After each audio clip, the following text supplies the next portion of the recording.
Hi, have you been in the following situation? I will describe the phenomenon for you.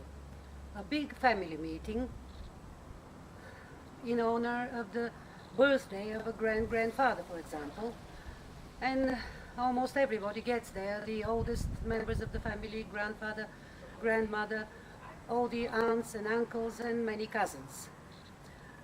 There is always one of the uncles, sometimes it's an aunt, but usually it's an uncle, a middle-aged, very authoritarian, who thinks that he knows everything and that he's always right.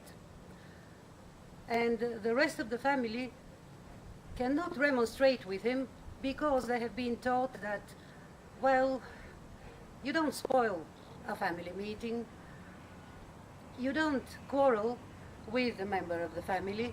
If something bad happens to you, the family will come to your help, not strangers. This is the family tradition. For example, in the previous socialist countries, in such a family meeting, this same uncle would say his opinion on the latest event. For example, some youths having protested, or some youth having been killed when he tries to cross the border to escape the country. And inevitably he names them hooligans. They deserve to be arrested and to be sent to camps to learn the proper ways of the socialist way of life. I'm sure there are many parallels in every culture, in the Western cultures as well. Take the latest events in England. You probably know by now that for the last week or so Britain has been terrorised by an underclass of welfare-dependent, drug-addled, criminal scum who've been allowed to run riot in the streets because the police haven't been allowed to do their job and protect the public.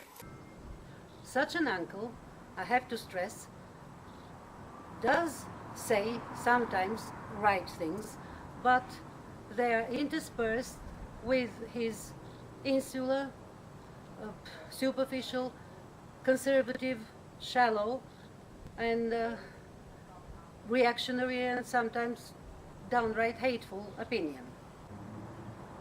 Such an uncle at a family meeting will start labeling all the youths in the following way. An underclass of welfare-dependent, drug-addled, criminal scum. You parasites, you've got no job because you're unemployable. You disgusting parasitical halfwits. You pathetic, pampered, human vermin. Dregs of society. He is not looking for deeper reasons, and when he is told them, he dismisses them outright. The media is full of speculation about why it happened and what is the root cause. Such an uncle usually mistakes attempts to look for deeper reasons for the ills of society with condoning those ills of society, with condoning looting and violence on the street. If I was to talk about this, I would start with condemning such a behavior and looting and violence. But I would continue with trying to find deeper reasons for this situation. But I would advise you to watch the videos by BoundlessEyes, Gabiotta. There are many others where they give more intelligent reasons for probable reasons for what the situation is now. They are English, after all, and they use statistics and so on. The Social Justice Brigade have been quick to blame the rioting on the usual suspects, inequality, unfairness, lack of opportunity. This is happening, they say, because these youngsters are unemployed. No, it isn't.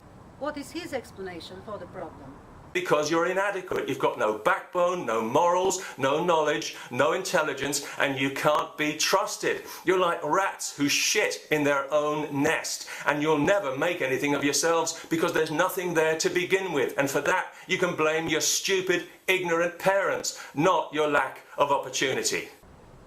And why were they stupid?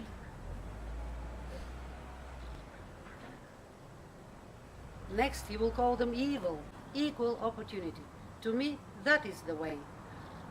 Because poverty is not only when you don't have anything to eat or no shelter above your head. If this uncle gives away all the luxuries that he has to people in Somalia because they are so poor, and leaves only enough for himself to eat and a roof above his head, he would feel poor compared to the Joneses.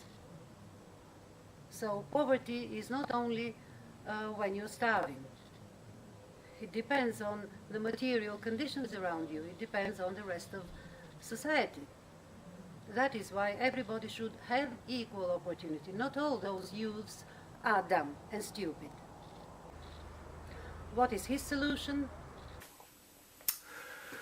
If we had any kind of justice system worth the name in this country, everyone connected with this riot, anyone convicted of taking part in this riot, would automatically lose entitlement to state benefit for life, and they would have their house demolished. Now that would be justice. And if it violated their human rights, hey, so much the better.